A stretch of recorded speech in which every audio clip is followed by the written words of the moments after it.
Welcome to the Vernon Verdict Sports Show. I'm your host, Jacob Vernon, joined by my guy, G Sports. G, how you doing, man? How you feeling? I'm doing really good, man. Tri-parish stand up, man. We had a really good weekend. So I'm excited to talk about the guys from our area and amongst other things that we got to talk about on the list. Indubitably. Today we got a transfer portal update for you. Got one departure for LSU, potentially in addition. Some more news that we're going to stir around. We're going to talk NFL LSU. Like you said, it's been a good weekend for the boot, for LSU's path to the boot, and then some more draft prospects that are going to get their name called here in a few months. We'll talk about the best destinations for them, an outlook for 2025 on that wide receiver side of things. And then we're going to spice up the Saints head coaching search. Gee, there's a couple of names that you've popped in the bucket. There's a couple of names that are floating around on Twitter. I think it's an interesting search here. And I don't know if the Saints have their guy for sure, but the Saints fans are hoping they do because with the way this season's ending, it's been a heartbreak. It's been just a bunch of beating for the Who Dat Nation. Definitely, man. I tweeted about it yesterday. A lot of reports been saying that Aaron Glenn is supposed to be the front runner to be the new Saints head coach once his season is done with the Lions. People that follow the Saints, you know that he used to be the DB coach for a number of years when Sean Payton was there. And when Dan Campbell got the job, he took him to Detroit with him. Aaron Glenn is one of those guys that a lot of players rave about. Me and Amit Robinson, the DP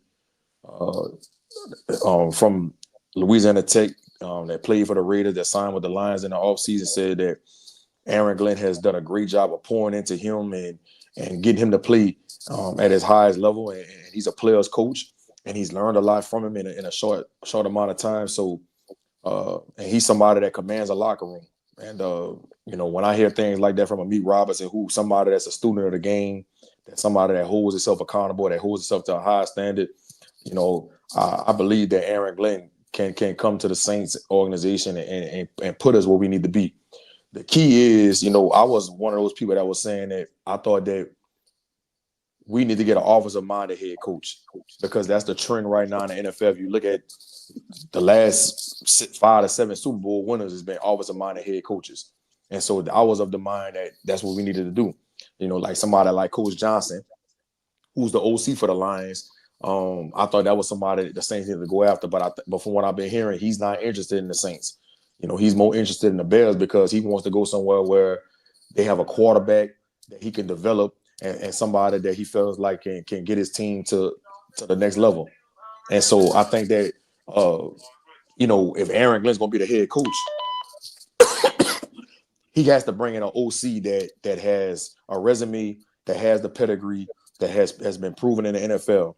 So I think, with Doug Peterson getting let go by the Jaguars yesterday, he would be a great choice to be the offensive coordinator for the New Orleans Saints. Won a Super Bowl, did a great job with Nick Foles and Carson Wentz. I think he played a big part into Trevor Lawrence's maturation process, even though the record doesn't say otherwise.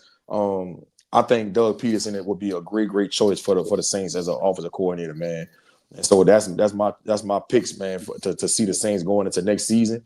And I think if we draft well, you can see the Saints being in the playoffs as soon as next year. Yeah, and I mean, if you look at their division, it's not like a staggering division with a lot of competition that's going to make your head spin. I mean, you've even watched the tables turn as quick as the Saints going from top 2 teams to the worst team in the division. So it's not like they have a huge hill to climb, at least in the NFC South. I got another couple of questions I want to pick your brain about. Doug Peterson, Aaron Glenn. I feel like those are 2 of the more probable spots, right? But let's mix it up. Let's make it a little more interesting. What about a Mike Vrabel? What about even a potential college coach that season isn't even done yet? What are the rumors around things like this? I feel like the college game is changing to a point where, me and you call it professional all the time, and we watched Jim Harbaugh enter those ranks. We watched other head coaches exit the college football ranks. Are there going to be any more departures this offseason or any more coaches making that swap from the NCAA to the NFL? I don't see, and I sure in the hell don't want to see the Saints hire a college coach. There's no disrespect to anybody that's coaching college football, but I want to see somebody that has some sort of a track record of coaching in the NFL. Especially having some type of coordinating experience behind you in the league. And so I don't want to see that. You know, I think when you start talking about somebody like Jim Harbaugh, he's cut from a different type of cloth. You know what I mean? You got to think about it. He coached with the 49ers some years ago, went to college, and now he's back in the NFL. So his situation is a little bit different.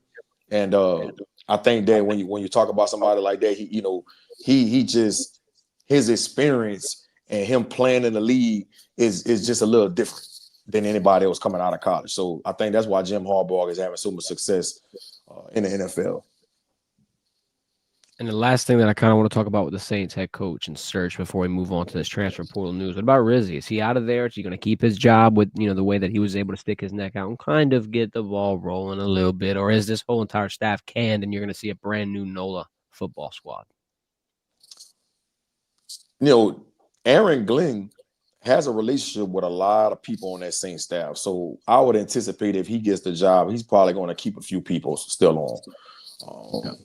But we'll see. We'll see. And I know Mickey Loomis and Aaron Glenn have had some talks about this. I've been seeing reports that, they will keep a few people on staff, but we'll see. And I forgot to touch on the Mike Vrabel situation. I don't think Mike Vrabel will be a fit New Orleans. And then, with Gerard Mill getting canned yesterday by the New England Patriots and Mike Vrabel being a former Patriot, I've been hearing that he's the front runner for that job. So I don't think the Saints will even interview Mike Vrabel. So, I think it's Aaron Glenn's job to lose. And, like I say, I think the key to this whole thing for him is hiring the right type of offensive coordinator. And like I say, man, I'm on the Doug Peterson train. Yeah, I just to kind of build off of the Aaron Glenn situation, there's two things that I want to attribute to why I'm more than likely going to expect him to get that job. Like you were saying, the turnover. It'll be not as big of a project if he's going to retain some coaches, if he's already got a prior relationship with some of these people. It seems to be one of the smoother transitions. The last thing that I want to, point attention to is what happened last night on Sunday Night Football, baby. The Vikings, the Lions went out, and I'm not going to say that they murked the Vikings, and I'm not going to say that it was a hell of a defensive performance, but it made me impressed because as an NFC North fan myself, repping the green and gold, those two teams are battling out, and I expected blood to be everywhere. I expected it to be an iron sharpens iron, really close, down to the wire, clutch type of game. And I don't think it was that. So I feel like that's another feather in his cap going into this offseason that maybe he is one of the more top candidates. I mean, obviously, both coordinators for the Lions are going to have damn near any job of their choosing. They're all at the top of the NFL. They're turned over a team not a lot of people had faith in a few years ago. And I'm excited to see them finish off this run, G. Hopefully they can win a Super Bowl. Hopefully the Lions can go hold a Lombardi up. Hopefully this doesn't distract too much. But like you said, I think Aaron Glenn, he might have found his new spot. And I think one of the most impressive things about what Aaron Glenn has done with that defense, man, they've been decimated by injuries. And Amik Robinson talked about it in a press conference that they got a next man up mentality in that building. And whoever, if somebody goes down, they believe in the next guy that's coming in. And I think that's what's been impressive about what you see with Aaron Glenn doing, being able to get anybody to fit in that scheme and get them to play at a high level. That's not easy to do, man. That's not easy to do because as we all know, in professional sports, the twos and the threes, they don't get a whole lot of reps during the week. So for you to be able to implement somebody in that short amount of time and get them to play at a high level on Sundays against some of the best athletes in the world, man, that's nothing short of impressive. And so I think when you see something like that from a coordinator like Aaron Glenn, you got to be, excited to see him be, the head coach of your organization if that's what the Saints decide to do. I agree. Yeah, that type of preparation, that type of depth, being able to translate on the field, big indicator of a good. And don't even have and look, they don't even have their best defensive player, Aiden Hutchinson. Exactly. He got injured through the first 4 weeks, 5 weeks. Yeah, but they saying he's supposed to come back for the playoffs though.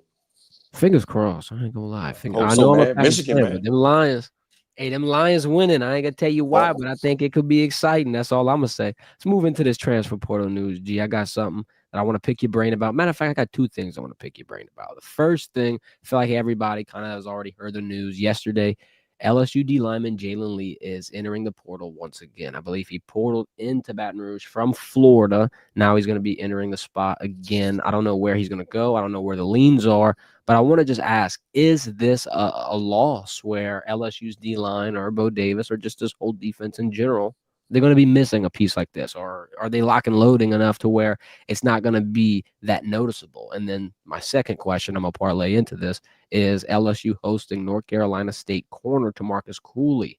We've talked about the cornerback room. We've talked about all these pieces that are getting added, and it just feels like sometimes you have it all figured out and you have, the list finalized, and then boom, one more name gets sprinkled on top of the mix. Should we expect another addition in this cornerback room? Should we? I mean, look, we even thought the O-line was done, and now Coach Kelly is like, well, we might have one more prospect. Is it going to be a similar path here for this cornerback room?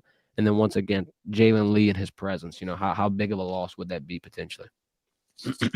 No disrespect to Jalen Lee, but I don't think they're going to lose any sleep that he's getting in the transfer portal. Good luck to Jalen wherever he ends up. I hope he has a great rest of his career. But I think Bo Davis and them, they saw the writing on the wall that they have to get better players in that defensive tackle at the defensive tackle position. All right. As you seen last year, man, Jalen Lee was nothing more than a rotational guy. I think they rather go with the youth with Ahmad Brew and Dominic McKinley, and some of these guys that's already there. So that's just what that is. I think Jalen Lee understands that if he wants to have an opportunity to be a starter or play a whole lot, it was best for him to move on. Seeing them going to the portal and host another cornerback was a little surprising. I think after the bowl game, it kind of made the staff look at it in a different perspective and say, man, I think we probably need to go get one more corner. I think right now, as you look at that cornerback room, you got Ashton Stamps coming back, and he's a 2-year starter. And you got DJ Pickett coming in. But I think what Corey Raymond is trying to do, he doesn't want to put all that pressure on DJ Pickett as a true freshman. I still anticipate DJ Pickett being able to get some playing time and rotate in and get some experience next year. But I think what you see that they're trying to do, they're trying to get some experienced guys in that cornerback room, some guys with some length, and that's what they're doing with the kid Delane from Virginia Tech, Jakeem Jackson from Florida, and now this kid from NC State if they end up getting this commitment. So I get it. You can never have too many DBs, especially talented DBs, especially when you're playing in a conference like the SEC. And so I think it's a good idea that they're hosting another DB, and hopefully they get his commitment. Yeah, I kind of was, thinking back to what the conversation we were having about Aaron Glenn, the defensive injury spot with the Detroit Lions. I mean, half of their battle and half of them being able to crawl out of that hole, that slump, if you will, was the depth. So, I mean, look, it is a positive, right? The more the merrier, the mouths to feed, all this stuff. I feel like if anybody's going to be able to figure it out, it'll be Corey Raymond. But I'm going to have to agree with you with that point being that we probably looked at some of that bowl game film and realized this still is the area of the defense that needs the most attention, whether it be corner, whether it be safety, just DB across the board. I think this defense gets a lot better if you continue to add pieces into that spot. So hopefully Tamarcus comes in, makes his commitment. We'll be keeping an eye on it and all the other transfer portal news. And don't be surprised if the kid from NC State ends up playing safety too. Don't be surprised. Because I feel like, we kind of talked about it with Toviano. I know it's different positions, and I know that, there's going to be a growing pain period. You're going to have to learn a couple of new things. But at the end of the day, if you're a talented corner, I feel like you could potentially make the switch, or at least at the very minimal, play a hybrid role, and that's how you're going to see yourself get on the field a lot earlier. Your top corners, naturally they're going to play in those spots. Your Mansours, your Ashton Stamps, even DJ Pickett. But all those other stragglers in that room, or all the other people that are going to be fighting for more reps, that could be the way that they see the field, G. Right. Agreed. Real quick, though, before we move on, I want to remind everybody, hit the thumbs up, follow us on social media, my guy G at G_sports on X, and comment below to get featured on the stream. You got any questions, concerns, anything at all, drop them in the comment section. We'll pop you up and answer your questions. Let's move on to Zachariah Branch real quick. He committed to Georgia along with his little brother, so the Branch Bros going down to Athens. G, I wanted to pick your brain. How big of a weapon is this? I mean, I watched him a little bit during LSU and USC. See, at B25, they dropped a pretty nice car for him early on in the year. So I feel like he's a nice little head turner. I feel like he's a guy that could bring some oomph to the Bulldogs. But, how big is this? Is this going to be a piece that attracts other attention to the school, or just talk about, your reaction seeing this news? Zachariah Branch is definitely a dynamic weapon, especially in the return game. Uh, I don't think he's a pure receiver that can go to a program like Georgia and catch for 700 plus yards and 8 touchdowns. I think he's going to be a gadget guy. He's going to be somebody that they do speed sweeps and bubble screens and just try to get him the ball at space. But I think what he's going to make the most impact for the Georgia Bulldogs is in a return game. I think he's going to bring a different element to the special teams game because he is when you catch it, when you get him on a return. You saw he almost bust one against LSU in the opener, and he has some speed. He can make you miss. And so I think he's just going to bring that kind of dynamic to their team. But I don't anticipate him, being one of the top receivers in the SEC next year. Okay. Let's move on real quick to our NFL LSU additions, right? We got about 4 big prospect names that LSU is going to see drafted, potentially first round, but more than likely your top 2 rounds. Let's talk about where we think they're going to go, where their best spots, their best fits, if you will, would be. You want to go prospect by prospect, or you want me to give mine, you give yours? How you want to do it, G?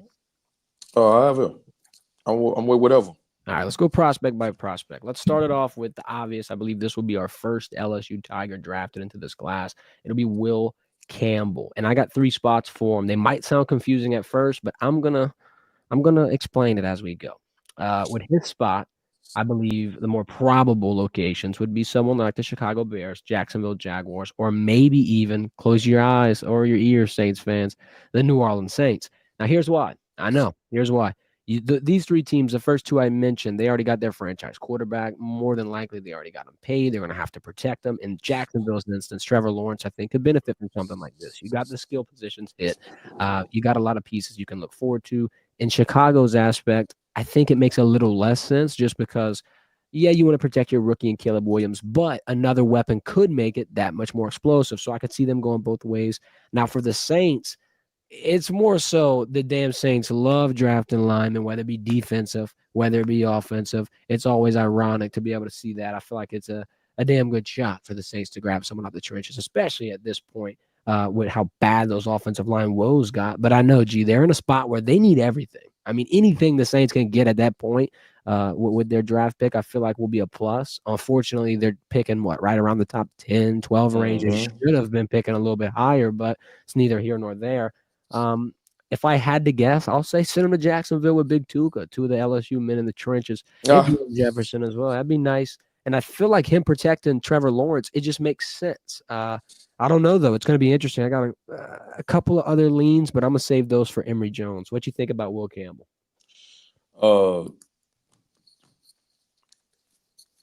Will could play on any NFL team. Let's make no mistake about it, because the mentality he plays with, the grit, how he's a student of the game. This guy can go in any organization and be an X factor. But the teams that I'm looking at right now for him, and I think it'll be a good fit, will be the New England Patriots. I think he can go there and solidify that left tackle spot.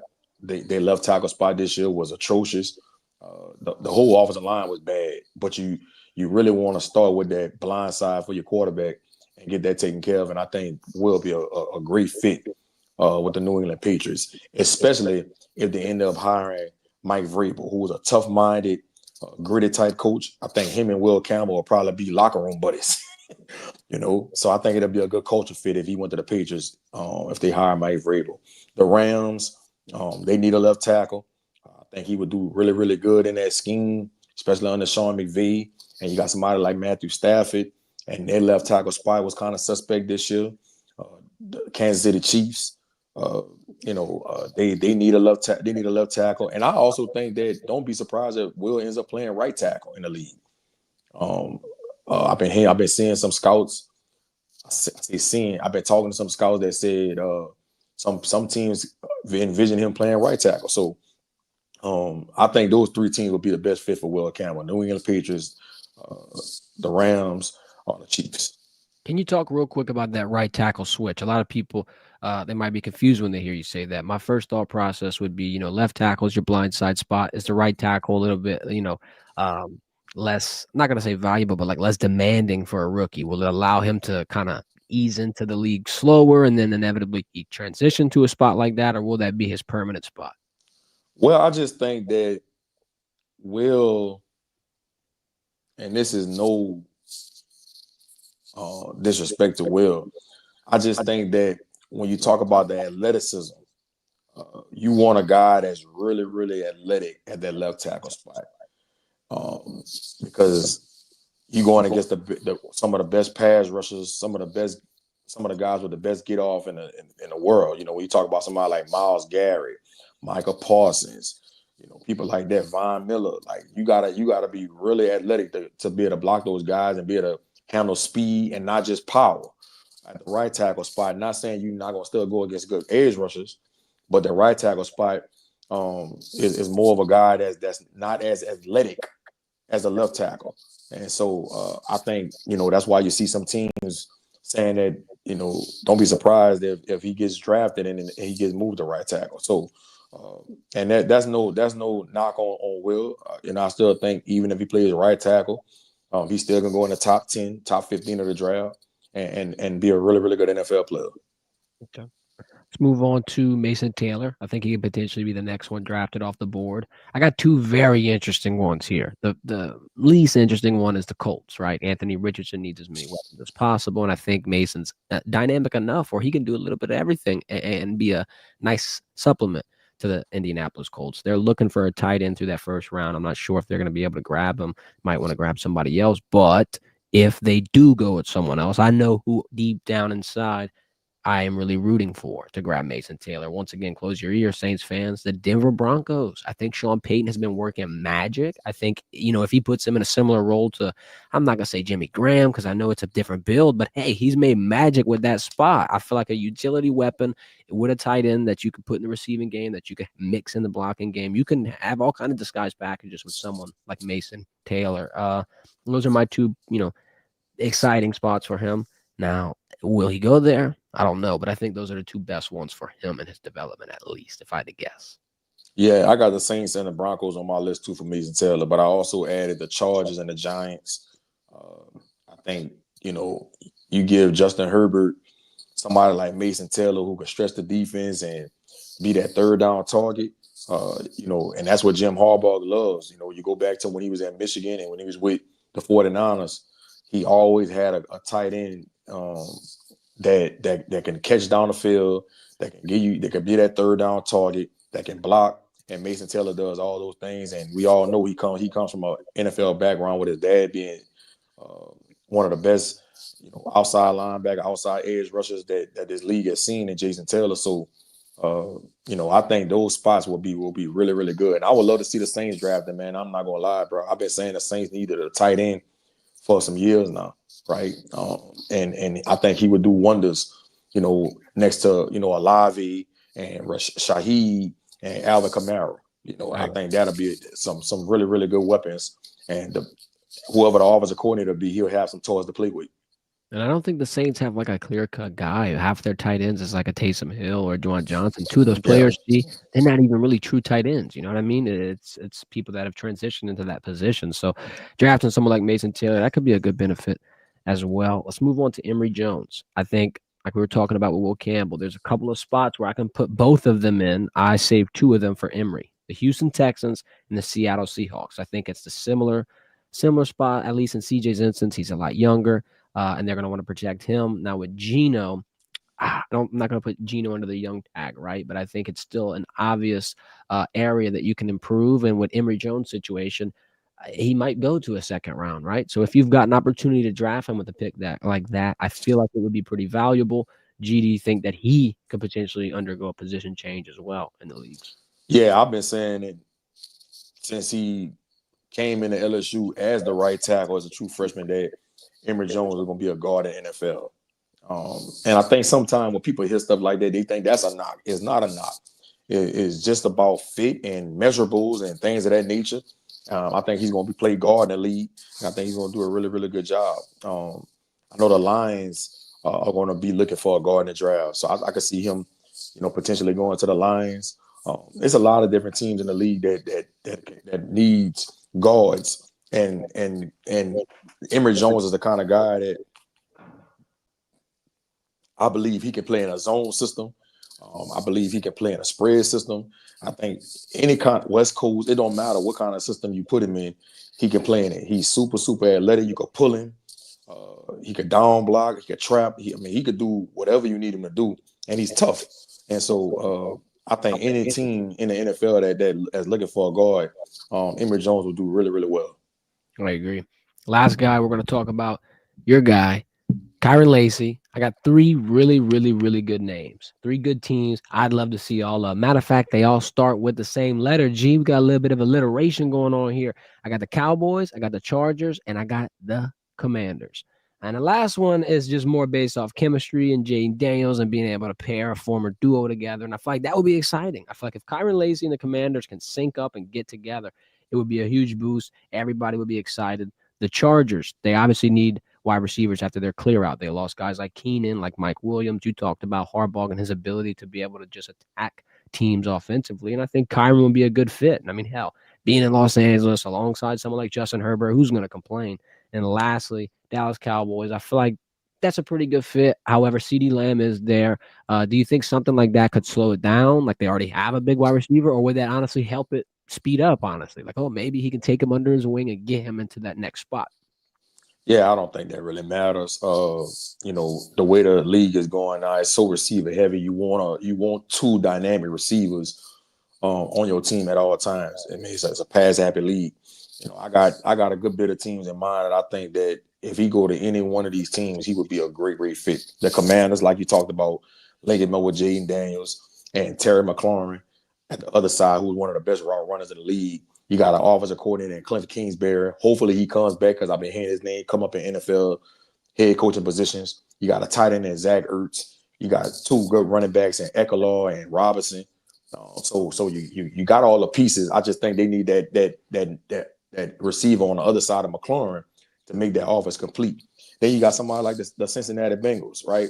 We know that Jamar Chase and T. Higgins both up for a contract deal. Both of them are going to be in the market of getting paid $25 to $30 million a year. I think Jamar Chase is going to be probably around $35 to $40 million because he's going to surpass what Justin Jefferson got. So I just don't see the Bengals paying two receivers that kind of money and a quarterback. You're just not going to spend all that money on one side of the ball, especially when you know how bad your defense was. So I could see them not paying T. Higgins and paying Jamar Chase and then draft the Kyron Lacy to be an opposite of Jamar Chase. So I think that'll be a good fit. You got somebody like Joe Burrow throwing you the rock. Come on, man. That'll be a great situation. Then you think about somebody like the Denver Broncos, Sean Payton, who is a great offensive mind. You got a quarterback in Bo Nix who showed that he could play in his league. Their only receiver this year was Cortland Sutton, right, who caught right at 1,000 yards. The next receiver that was close to him, I think, was Mims with like 400-some yards receiving. Come on, man. I think Kyron would do a great job in that offense on side Cortland Sutton, and especially with somebody like Sean Payton calling the plays. Then you got somebody like the Los Angeles Rams, Sean McVay, with somebody like Matthew Stafford throwing you the ball. Puka Nicole on one side, Kyron Lacy on the other side. Because from what I'm hearing, they're not going to be bringing Cooper Kupp back.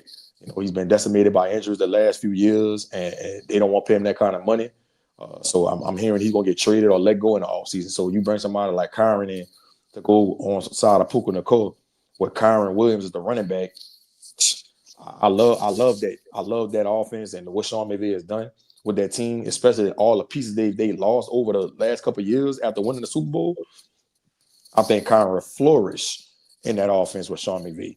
And about the last team is the Cowboys. I know you talk about CeeDee Lamb being the number one, but how good would that look with Dak Prescott throwing that ball to Kyron Lacy and CeeDee Lamb on Sundays out there in Jerry World, right? Sweet. It will be a sight to see. So, that's my teams that I think would be the best fit for number two from LSU. I agree. I'm excited. I feel like draft day can't come close enough. I know we were talking about the Senior Bowl. You only got a couple things left, G, and then boom, pro days here. And I know you're gonna be excited and in Baton Rouge in that indoor football ops waiting Yep. for the moment. Yep. Let's move on real quick. Let's wrap this thing up. I got two nice segments that I want to talk about. First things first, we got to give LSU some props before we move on to the final segment. I want to talk about wide receiver U. I want to talk about the outlook for 2025 because it's always a debate, G, and I feel like there should be no more debating. Everybody always wants to talk. You hear the chatter, you hear all this noise. Let's look at the top leaders in the NFL, G. The top three all went to LSU. Jamar Chase, Justin Jefferson, and Brian Thomas Jr. shot out. 5 of the 8, if you add in Malik and CD, all from Louisiana. LSU's 2025 wide receiver room looking stacked. You got Nick Anderson, Barian Brown, 2 of your transfers, 2 of your taller guys in that room, and then mix them in with Chris Hilton, Aaron Anderson, Xavier Thomas, Kyle Parker, Kylan Billiot, and Jelani Watkins. I feel like it's pretty hard not to give LSU the props as one of the best schools. And then lastly, I'm going to play this clip for the viewers here. When you got Chad Ochocinco giving you a bouquet of flowers, it's time to sing your praises. You got Odell and Jarvis were together. You got Jetta and Chase were together. And you got Davis and Thomas were together. What the hell? Yeah, I don't know. I don't know.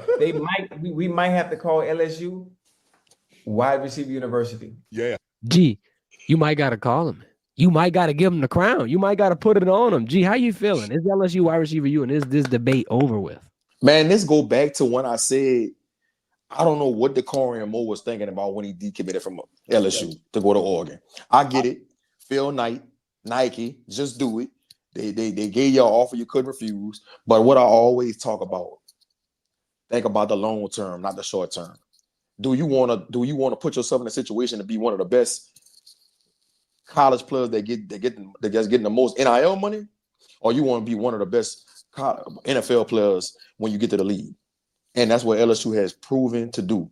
And that's why I said DeCorian Moore made a bad decision going to Oregon. Do I think he's still going to be a good player? Yes, I do. I just don't think he's going to have that same ton like if he would have came to the boot, baby. You know? But I'm rooting for DeCorian Moore. I like that kid. I like his makeup. But when you got somebody like Chad Ochocinco and Shannon Sharp give you them kind of praise, it's time to take notice to it, man. They need to start coming out with some merch that say wide receiver U. Yep. With the LSU brand on it, because that's what it's turning into. And I think when Kyron Lacey gets to the league, he's going to add on to that list. And the guys that's in that room right now, the Destin Hills of the world, the Chris Hiltons, the Barian Browns, the Nick Anderson, you're going to have about 2 or 3 that's going to come out of that room. Colin Billiot. You're going to have 2 or 3 that's going to come out that room that we're going to be saying in a few years, like, damn, here go another one from LSU. It's just something about it. It's something in the gumbo. It's something in the water. It's something in the A2F. I can't tell you exactly what it is, but it's something about it. It's like when you come into these stomping grounds of the bayou, something getting into your blood, something getting into your veins, something getting into your mind. I don't know. I can't explain it, but I just know when you put that purple and gold on and you're playing wide receiver, you're going to be like that. It's just more something often than not. If you one of the top guys in the room, when you get to the league, it usually translates. Nick Saban says, shake a damn tree in South Louisiana, and you got 4 or 5 5-stars fall out of there. 4 or 5 athletes that can go into the NFL and create some fireworks. Gee, we got a couple from the Tri-parish that we got to shout out real quick. Talking about ballers, talking about dogs, talking about having a hell of a weekend. First things first, our guy Tay Martin scored his first career touchdown. Let's take. Kid been through a lot. Was with the 49ers organization for the last couple of years on a practice squad, and it was on an active roster, probably 3 or 4 games last year. And to see him catch his first NFL touchdown, man, I hope that gives him the confidence, and I hope that gives that organization some confidence about him going into next year, man. He gets an opportunity, man, to be in the rotation at that wide receiver position because he's so talented, bro. And I think, Tay is one of those kids that we could look and see next year playing, and he's making plays, and people are like, man, where this kid came from? Well, he's been on the practice squad, he's been on the shelf the last few years. But I think he's super, super talented. 6'1", 6'2", jump out the gym, and he has a mentality just like the rest of these boot boys that's balling in the NFL from LSU. He ended up going to Washington State and then transferring to Oklahoma State in college, where he caught for over 1,000 yards and over 10 touchdowns, and was the Fiesta Bowl MVP versus Notre Dame. So this guy has a proven track record that he could ball. I think it's just about opportunity with Tate, man. I hope he gets it next year, especially ending the season off on the right note with his first career touchdown. I agree. I was excited to see him get that nice little nod, like you're talking about, with confidence. All you got to do is just see one go through sometimes, G, and then boom, Now you got confidence brewing through success. That's one of the best indicators of somebody in that flip getting switched. Lastly, one more switch getting flipped. Amik Robertson. I mean, he's been balling for a while, G, but now he's on a team where he could potentially put a damn ring on a finger. Let's look at this clip. I feel like this was a nice, awesome moment. I saw you repost it on X, but I want to let the viewers go ahead and see it here. Bottom of my heart, man, I appreciate y'all, man, because y'all gave me a chance to showcase what I could do when they tried to bury me, dog. But they can't bury what come from the dirt. Hey, let's get that big one, man. Let's keep on working, man. I love y'all. Appreciate y'all. Can't bury what come from the dirt, G. You can't hold it down, G. Man, that shit give me chills in my spine, bro. Like, for real, dog. Like, that shit made me more get emotional watching that, dog, because I watched that dude work, bro. I watched that dude work.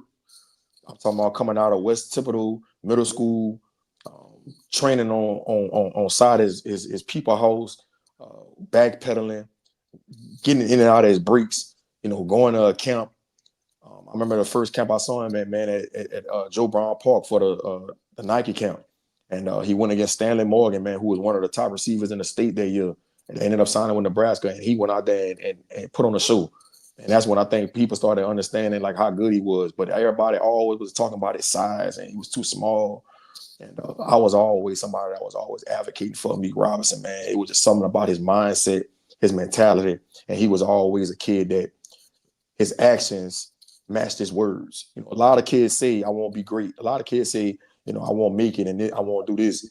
But they try to skip steps in the process. And he is somebody I can vouch for that never, ever skip steps in this process.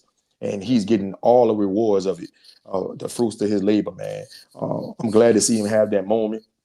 I know when he was with the Raiders, he was in and out the lineup, and he felt like the staff just wouldn't be consistent and letting him get the opportunities he wanted.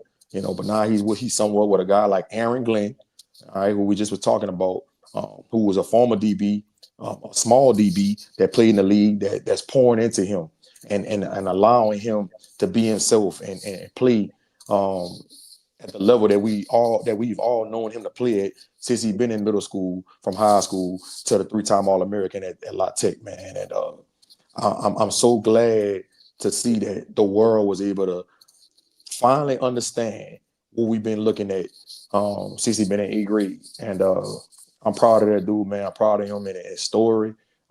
People don't even understand what that kid has been through as far as adversity-wise, injuries, people overlooking him. Like, it's been a lot. It's been a lot, man. And I think the sky's the limit for him.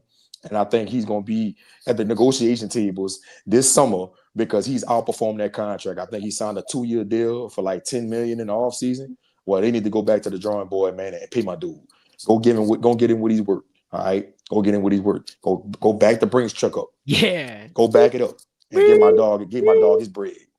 I agree, G. It's one of those feel-good stories, like you said. I mean, the Tri-parish got a bunch of good role models to look forward to, and I think it's gonna keep getting better. I think it's gonna keep on elevating, huh, G? All day. I appreciate your time. I appreciate all the viewers that stop by. Make sure to hit the subscribe button on both of our channels. We're live on G Sports, we're live on Verdant Verdict, and we're live on Facebook at Verdant Verdict. Give my guy G a follow on Twitter as well, G_sports. Appreciate your time. Hit that thumbs up. And thanks for your time as well, G. Yeah, have a good one. We'll see you Wednesday. Hey, I didn't forget about that steak, bro. I didn't forget about that steak. We don't have to figure this out. If anybody, they don't know what the hell we talking about, I got damn near 100 balled on CFB. We ain't gonna talk about it. All I'm gonna say. And I got G his steak. It's good. Appreciate y'all.